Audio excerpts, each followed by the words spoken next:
Oui, je pense qu'on peut noter la désorganisation des partis politiques. Ça veut dire quoi? Ça veut dire revenir aussi à la fonction d'un parti politique. Un parti politique, c'est là pour sélectionner des leaders, et notamment un présidentiable, on le sait bien, sous la Ve République. C'est là pour agréger des idées et en faire un projet politique. Et puis c'est là aussi pour consolider une culture, une idéologie politique. On voit bien qu'aujourd'hui, les règles du jeu du système de communication mettent à la peine les partis politiques.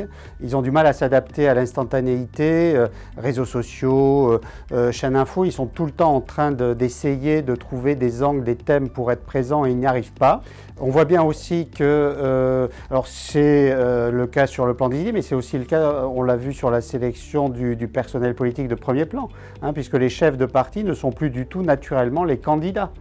Et puis, comment traduire dans cette société de l'instantanéité, de l'émotion, comment traduire une culture politique, une idéologie?